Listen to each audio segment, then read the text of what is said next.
Assalamualaikum warahmatullahi wabarakatuh. Saya Febia Maulina, mahasiswi pendidikan kimia semester 6, Fakultas Ilmu Tarbiyah dan Keguruan UIN Syarif Hidayatullah Jakarta.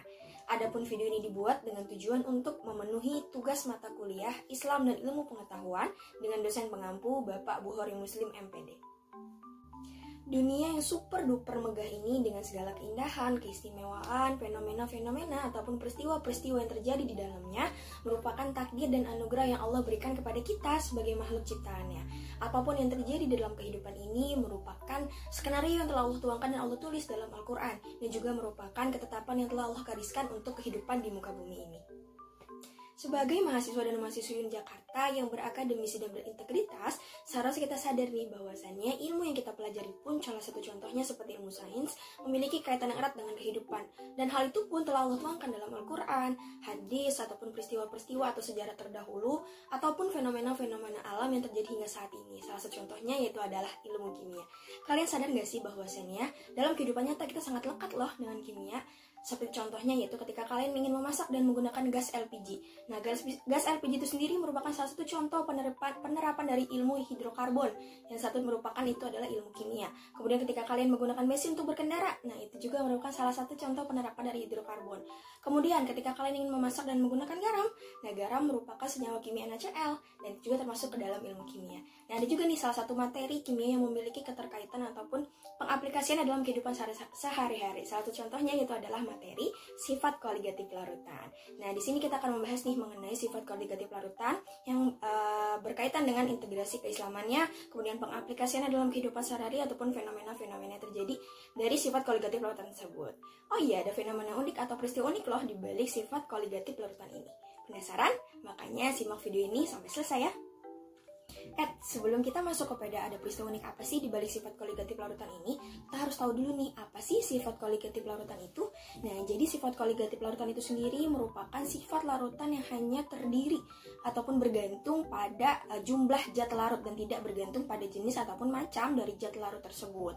Nah, banyaknya partikel ataupun kadar dari zat larut tersebut itu menentukan sifat koligatif larutannya. Dimana sifat koligatif larutan ini terdiri dari 4 macam. Yang pertama itu ada tekanan osmotik, kemudian kenaikan titik didih, penurunan titik beku, dan yang terakhir itu penurunan tekanan uap. Dimana masing-masing dari 4 macam sifat koligatif ini memiliki pengaplikasiannya dalam kehidupan sehari-hari. Nah, kemudian jika kita kembali membicarakan tentang kadar ataupun jumlah, Allah Subhanahu wa Ta'ala pun dalam menciptakan alam semesta ini itu telah sesuai dengan kadarnya, sehingga dapat bermanfaat dan juga dapat menunjang kehidupan makhluk-makhluknya di muka bumi ini. Nah, hal tersebut Allah tuangkan dalam firman-Nya dalam Quran surat Al-A'la ayat 1-3 yang berbunyi, Bismillahirrahmanirrahim. Sabbih isma rabbikal a'la alladhi khalaqa fasawwa walladhi qaddara fahada. Yang artinya, sucikanlah nama Tuhanmu yang maha tinggi, yang menciptakan dan menyempurnakan penciptaannya, dan yang menentukan kadar masing-masing dan memberi petunjuk. Quran Surat Al-A'la ayat 1-3.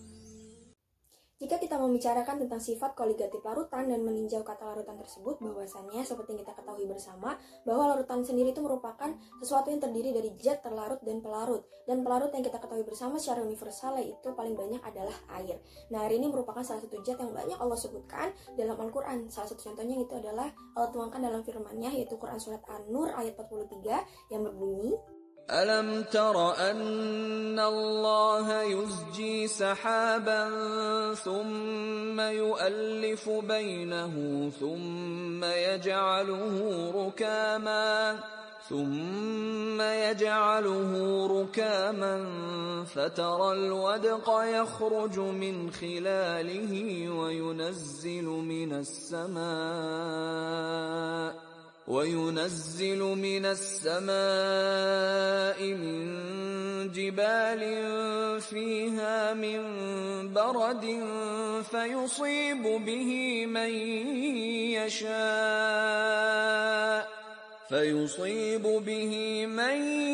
يشاء ويصرفه عن من يشاء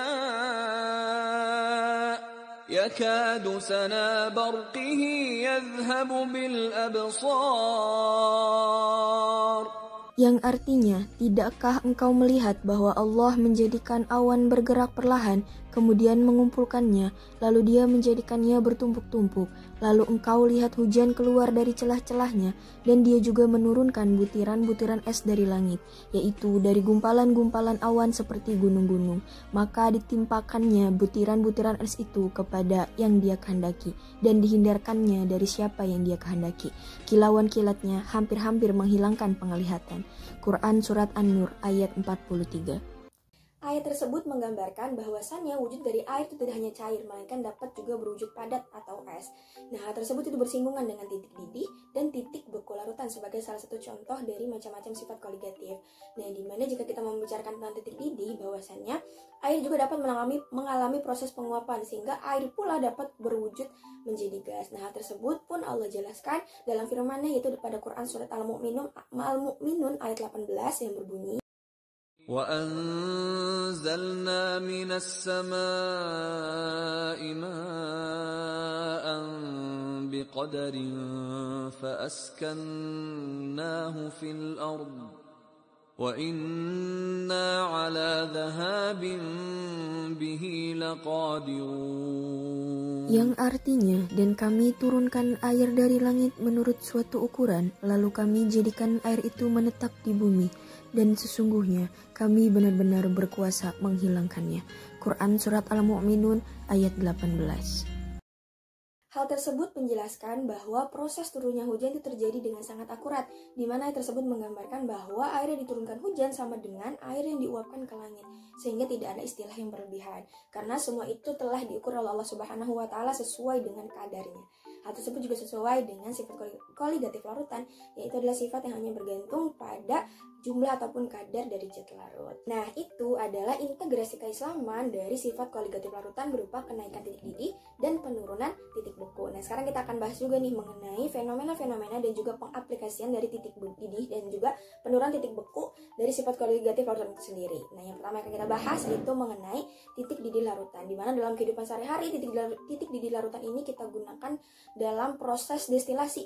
Yang kita kenal proses destilasi itu sendiri merupakan proses pemisahan dengan cara pengendapan, dan dimana hal ini itu berguna bagi ilmuwan-ilmuwan ataupun kimia-kimiawan yang bekerja di lab ataupun hal lainnya. Kemudian yang kedua yaitu adalah titik didih ini digunakan untuk mengklasifikasikan bahan bakar, sehingga seperti yang kalian ketahui sekarang ada pertama, pertalite dan lain sebagainya. Nah, itu merupakan salah satu contoh pengaplikasian dari fenomena ataupun titik didih larutan dari sifat koligatif larutan itu sendiri.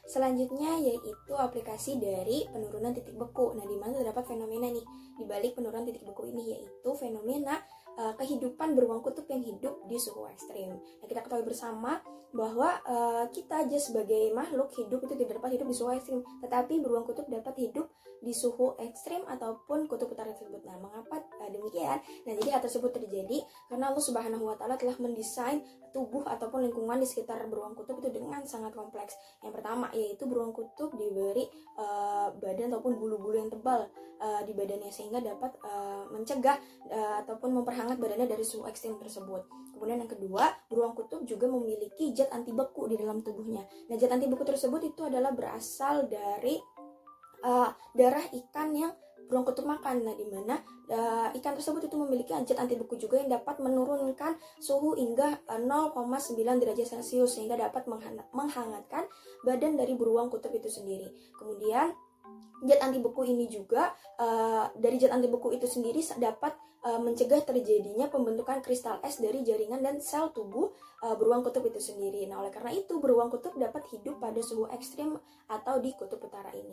Kemudian jika kita membicarakan tentang kutub utara, bahwasannya kutub utara ini merupakan daerah yang mayoritas atau isinya itu adalah salju. Nah, di mana salju ini merupakan air yang dibekukan atau dipadatkan sehingga menjadi butiran-butiran es. Nah, hal tersebut pun Allah jelaskan dalam firman-Nya, yaitu dalam Quran Surat An-Nur ayat 43 yang tadi telah dibacakan sebelumnya. Selain titik didih dan titik beku larutan, tekanan osmotik juga memiliki pengaplikasian di dalam kehidupan kita sehari-hari, di mana tekanan osmotik atau prinsip dari tekanan osmotik ini itu kita gunakan dalam fenomena cuci darah, di mana cuci darah ini merupakan salah satu teknologi di bidang kesehatan yang berperan untuk mengobati orang yang memiliki penyakit gagal ginjal. Seperti yang kita ketahui bersama bahwa ginjal itu sendiri telah Allah ciptakan sedemikian rupa dan sedemikian kompleks sehingga memiliki manfaat yang begitu banyak bagi kehidupan kita. Namun ketika kita tidak bisa menjaganya dengan baik, maka dapat terjadi penyakit-penyakit seperti gagal ginjal tersebut, sehingga dibutuhkanlah teknik osmotik ini atau tekanan osmotik ini untuk mengobati penyakit tersebut. Luar biasa ya, Allah menciptakan ginjal yang begitu kompleks dan juga Allah menciptakan ilmu berupa tekanan osmotik ini sehingga dapat diterapkan jika terjadi penyakit pada ginjal itu sendiri.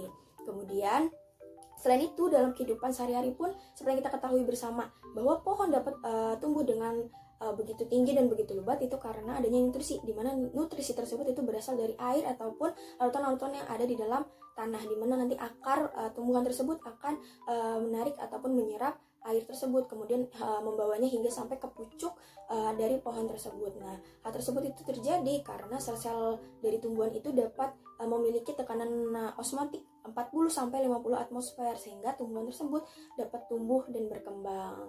Nah, tersebut merupakan salah satu contoh penerapan atau pengaplikasian dari tekanan osmotik yang merupakan salah satu macam ataupun jenis dari sifat koligatif larutan ini. Luar biasa ya, Allah begitu banyak menciptakan ilmu-ilmu yang dapat bermanfaat bagi kehidupan kita dan dapat kita pelajari dan dapat kita terapkan juga. Nah, sekarang kita akan masuk nih ke dalam peristiwa unik di balik sifat koligatif larutan yang tertuang dalam penurunan tekanan uap, di mana penurunan tekanan uap ini juga merupakan salah satu macam ataupun jenis dari sifat koligatif larutan. Adapun fenomena yang kita bahas yaitu mengenai fenomena atau peristiwa laut mati. Ada yang tahu apa itu laut mati? Dan jadi laut mati itu sendiri merupakan danau raksasa yang membujur di daerah antara Israel, daerah otoritas Palestina dan Yordania. Nah, kenapa sih laut mati ini disebut dengan laut? Padahal tadi laut mati ini merupakan danau raksasa. Nah, tersebut karena laut mati ini memiliki panjang 76 km dan lebar 16 km. Dan juga laut mati ini memiliki kadar garam seperti pada laut pada umumnya gitu. Nah, di mana kadar garam yang dimiliki laut mati ini justru lebih tinggi 9 kali lipat dibandingkan dengan kadar garam pada laut-laut umumnya. Di mana laut mati ini memiliki kadar garam 31%, sedangkan kadar garam yang dimiliki oleh laut pada umumnya itu hanya 3,5%, sehingga 9 kali lipat lebih banyak ataupun lebih tinggi dibanding dengan laut pada umumnya. Nah, karena kadar garam laut yang tinggi inilah makanya orang-orang ataupun benda-benda yang terdapat pada laut mati itu dapat mengapung. Dan karena kadar garam yang tinggi ini juga makanya tidak ada kehidupan makhluk laut yang ada di laut mati tersebut. Oleh karena itu laut mati ini dijuluki sebagai Dead Sea atau laut mati. Berbicara tentang laut mati dari segi sains, bahwasannya tingginya kadar garam pada laut mati tersebut itu membuat air menjadi sulit menguap karena tekanan uap larut itu menurun yang disebabkan karena tingginya kadar garam dari laut tersebut. Nah, oleh karena itu benda-benda ataupun orang-orang yang berenang di atas atau di dalam laut tersebut akan mengapung. Nah, tersebut terjadi karena proses tadi sulit teruapnya air karena kadar garam yang tinggi. Dalam sejarah Islam juga dijelaskan tentang sejarah laut mati loh, yaitu berdasarkan kisahnya Nabi Lut alaihissalam beserta kaumnya itu kaum Sodom yang melakukan penyimpangan. Di mana penyimpangan tersebut yang kita kenal sekarang dengan sebutan LGBT ataupun lesbi, yaitu melakukan hubungan dengan sesama jenisnya. Nah, karena kisah Nabi Lut tersebut, makanya Allah murka dan Allah ajab kaum-kaum Nabi Lut tersebut sehingga terdapat bukti fenomena laut mati ini. Laut mati sebagai bukti arkeologis murkanya Allah terhadap kaum Nabi Lut atau kaum Sodom ini itu merupakan titik terendah permukaan tanah di bumi ini, di mana memiliki kedalaman 429 meter di bawah permukaan laut. Bisa terbayang ya betapa dalamnya Allah mengubur kaum Nabi Lut yang tidak mengindahkan pesan dan larangannya ini. Mau tahu bagaimana dongengnya? Simak berikut ini.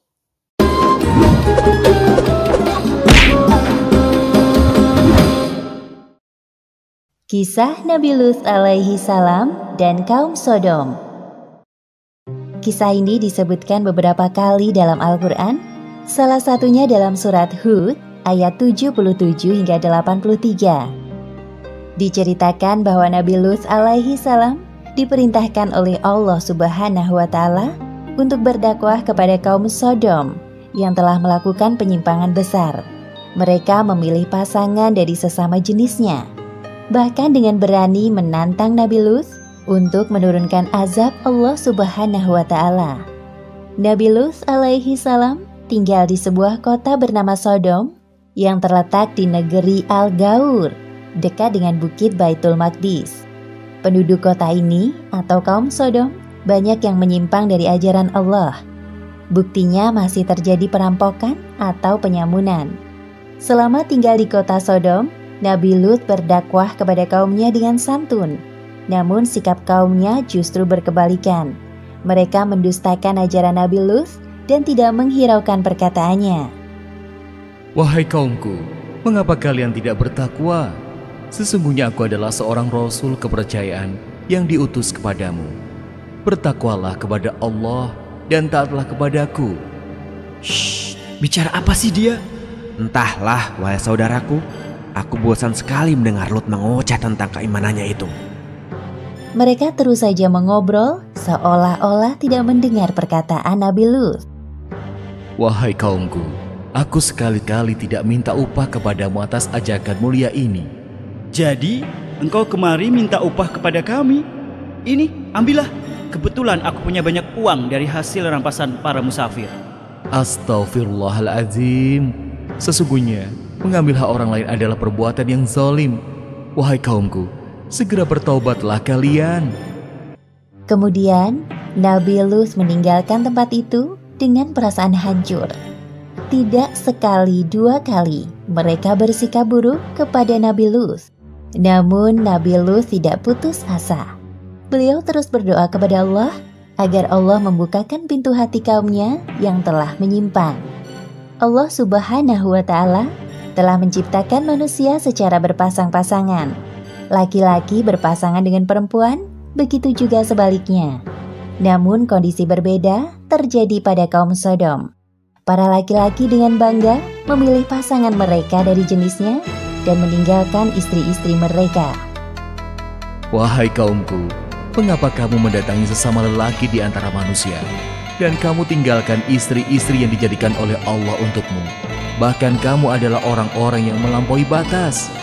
Wahai Lut, mengapa engkau selalu ikut campur dalam urusan kami? Urus saja urusanmu sendiri. Jangan menghalang-halangi kami. Kali ini Nabi Lut sangat geram melihat kelakuan kaumnya. Namun beliau mencoba menahan amarahnya. Sesungguhnya, kamu benar-benar telah melakukan perbuatan yang amat keji yang belum pernah dikerjakan oleh seorang pun dari umat-umat sebelum kamu. Hai Lut, sesungguhnya jika kamu tidak berhenti, benar-benar kamu termasuk orang-orang yang diusir. Sesungguhnya, aku sangat benci kepada perbuatanmu. Atas izin Allah, aku tidak akan semudah itu menyerah. Lakukan sekehendakmu seperti kami lakukan sekehendak kami. Kerusakan moral dan akhlak pada kaum Sodom ini sangat sulit diperbaiki karena mereka tidak menyertakan Allah dalam kehidupannya. Maka dengan mudah hawa nafsu mereka dikuasai oleh syaitan. Ya Allah, mengapa kaumku dengan mudah melakukan itu? Di mana akal sehat mereka? Kesedihan Nabi Lut semakin bertambah manakala menyaksikan bahwa istrinya telah melupakan Allah Subhanahu wa Ta'ala. Seperti yang disebutkan dalam Al-Quran, surat At-Tahrim ayat 10. ضرب الله مثلا للذين كفروا امرأة نوح وامرأة لوط كانتا تحت عبدين من عبادنا صالحين فخانتاهما فلم يغنيا عنهما من الله شيئا وقيل ادخلا النار مع الداخلين. Allah membuat istri Nabi Nuh dan Nabi Lut perumpamaan bagi orang-orang kafir. Keduanya berada di bawah pengawasan dua orang hamba yang soleh di antara hamba-hamba kami. Lalu kedua istri itu berkhianat kepada suaminya. Hanya sedikit dari kaum Nabi Lut yang mau mengikuti ajarannya. Di sisi lain, penyimpangan seksual semakin terang-terangan dilakukan. Wahai kaumku yang malang, sebelum azab Allah tiba kepada kalian, segeralah kalian bertaubat. Sesungguhnya Allah Subhanahu wa Ta'ala itu Maha Pengampun lagi Maha Omong kosong semua itu, wahai Lut. datangkanlah kepada kami azab Allah jika kamu termasuk orang-orang yang benar. Nabi Lut tidak habis pikir dengan permintaan kaumnya. Kemudian dalam keputusasaannya, beliau memohon kepada Allah. Ya Tuhanku, tolonglah aku dengan menimpakan azab atas kaum yang berbuat kerusakan itu. Beberapa hari kemudian, datanglah 3 malaikat ke rumah Nabi Lut. Mereka menyamar sebagai manusia yang rupawan. Tidak ada yang mengetahui tamu Nabi Lut kecuali istrinya yang durhaka. Semoga kaumku tidak menyadari kedatangan mereka. Ya Allah, selamatkan tamu-tamuku ini. Namun istri Nabi Lut malah memberitahukan keberadaan tamu-tamu suaminya kepada kaum Sodom. Tak lama kemudian terdengar suara ketukan dari luar. Ya Allah, pasti itu mereka. Pada saat itu juga, para malaikat utusan Allah mengungkapkan jati diri dan tujuan mereka datang ke kota Sodom. Hai Lut, sesungguhnya kami adalah utusan-utusan Tuhan. Sekali-kali mereka tidak akan dapat mengganggu kamu. Sebab itu, pergilah dengan membawa keluarga dan pengikut-pengikut kamu yang tertinggal kecuali istrimu. Hah? Jadi kalian... Ketukan pintu rumah Nabi Lut semakin keras. Kemudian Nabi Lut bergegas mendatangi arah suara. Buka pintunya wahai Lut, kami tahu engkau ada di dalam. Ada apa ini? Mengapa kalian bersikap seperti ini? Wahai Lut, kami dengar dari istrimu bahwa hari ini engkau kedatangan tamu-tamu yang rupawan. Sesungguhnya mereka adalah tamuku, maka janganlah kamu mempermalukanku. Jadi, engkau memang sengaja menyembunyikan mereka? Hah? Wahai kaumku, bertakwalah kepada Allah dan janganlah kamu membuat aku terhina. Banyak bicara, minggir kau. Atas perbuatan kaum Sodom ini, para malaikat itu membuat buta mata mereka. Hah? Ada apa dengan mataku ini? Kenapa aku tidak bisa melihat? Oh, tidak. Ini apa yang terjadi? Sepeninggal kaumnya, para malaikat itu berpesan kepada Nabi Lut, seperti yang disebutkan dalam Al-Quran, surat Hud ayat 81. قالوا يا لوط إنا رسل ربك لن يصلوا إليك فأسر بأهلك بقطع من الليل ولا يلتفت منكم أحد إلا امرأتك إنه مصيبها ما أصابهم إن موعدهم الصبح أليس الصبح بقريب. Sesungguhnya dia akan ditimpa azab yang menimpa mereka, karena sesungguhnya saat jatuhnya azab kepada mereka ialah waktu subuh. Bukankah subuh itu sudah dekat? Pada malam itu juga, Nabi Lut berserta anak-anak dan kaumnya yang beriman meninggalkan kota Sodom. Suara apa ini?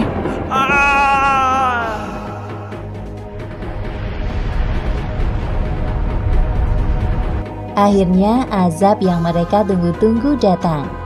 Seperti yang disebutkan dalam Al-Quran, surat Hud ayat 82. فلما جاء أمرنا جعلنا عاليها سافلها وأمطرنا عليها حجارة من سجيل منضود.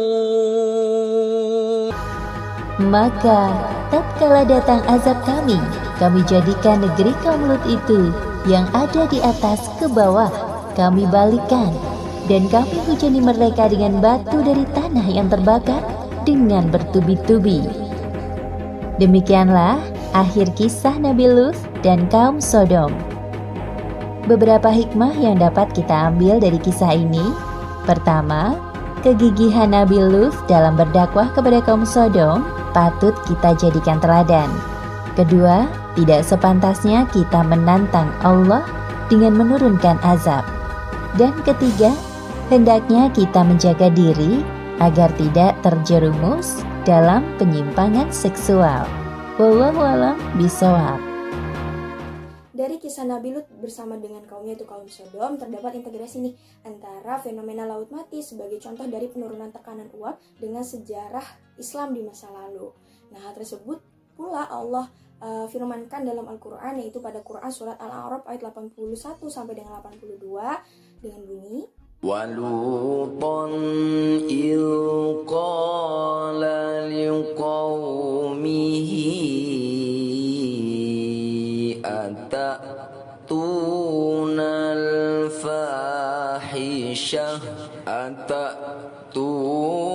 الْفَاحِشَةَ مَا سَبَقَكُم بِهَا مِنْ أَحَدٍ مِنَ الْعَالَمِينَ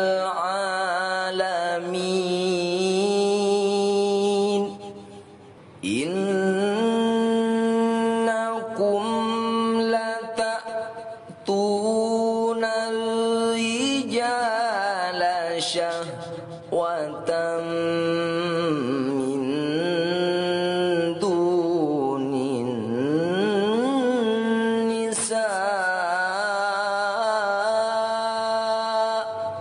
بَلْ أَنْتُمْ قَوْمٌ مُسْرِفُونَ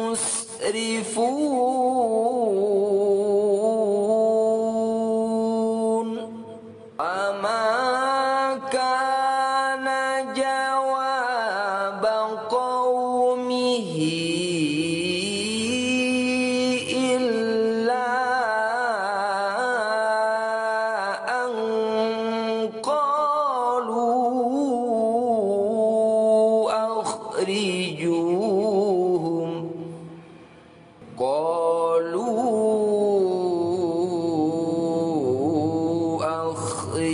أخرجوهم من قريتكم إنهم أناس يتطهرون. Yang artinya, sungguh kamu telah melampiaskan syahwatmu kepada sesama laki-laki, bukan kepada perempuan. Kamu benar-benar kaum yang melampaui batas. Dan jawaban kaumnya tidak lain hanya berkata, usirlah mereka, Lut dan pengikutnya dari negeri ini. Mereka adalah orang yang menganggap dirinya suci. Kemudian kami selamatkan dia dan pengikutnya, kecuali istrinya. Dia termasuk orang-orang yang tertinggal. Quran Surat Al-A'raf ayat 80-82. Selain itu juga terdapat hadis yang menjelaskan ataupun yang menerangkan tentang kisahnya Nabi Lut beserta kaumnya itu kaum Sodom. Hadis tersebut itu hadis yang diriwayatkan oleh Bukhari dan Muslim. Artinya, orang yang mengajak kepada jalan yang benar, maka ia mendapat ganjaran sama banyaknya dengan ganjaran yang diberikan kepada pengikut-pengikutnya. Dan hal itu tidak sedikit pun mengurangi ganjaran mereka itu. Dan orang yang mengajak berbuat kejahatan, maka ia mendapat dosa sama banyaknya dengan dosa pengikut-pengikutnya. Dan hal itu tidak dikurangi sedikit pun dari dosa mereka itu. Hadis riwayat Muslim. kisah Nabi Lut dengan kaumnya ini banyak dijelaskan dalam Al-Quran. Selain yang telah dijelaskan dalam Quran Surat Al-A'raf dan hadis yang telah dijelaskan sebelumnya, terdapat juga Al-Quran ataupun surah dalam Al-Quran, yaitu surah Al-Qamar ayat 33-36 yang menjelaskan ataupun menerangkan tentang kisah Nabi Lut ini. Adapun firman Allah dalam Quran surah Al-Qamar ayat 33-36 yang berbunyi, كذبت قوم لوط بالنذر إنا أرسلنا عليهم حاصبا إلا آل لوط نجيناهم بسحر نعمة من عندنا كذلك نجزي من شكر ولقد أنذرهم بطشتنا فتماروا بالنذر. Yang artinya, kaum Lut telah mendustakan peringatan itu. Sesungguhnya kami kirimkan kepada mereka badai yang membawa batu-batu yang menimpa mereka, kecuali keluarga Lut. Kami selamatkan mereka sebelum fajar menyingsing sebagai nikmat dari kami. Demikianlah kami memberi balasan kepada orang-orang yang bersyukur. Dan sungguh, dia Lut telah memperingatkan mereka akan hukuman kami, tetapi mereka mendustakan peringatanku.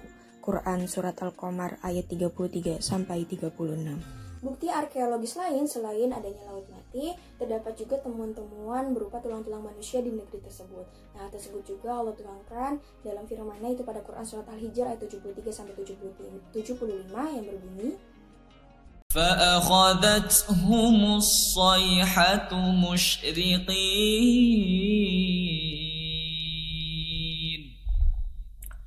فَجَعَلْنَا عَالِيَهَا سَافِلَهَا وَأَمْطَرْنَا عَلَيْهِمْ حِجَارَةً مِّن سِجِّيلٍ إِنَّ فِي ذَلِكَ لَآيَاتٍ لِلْمُتَوَسِّمِينَ.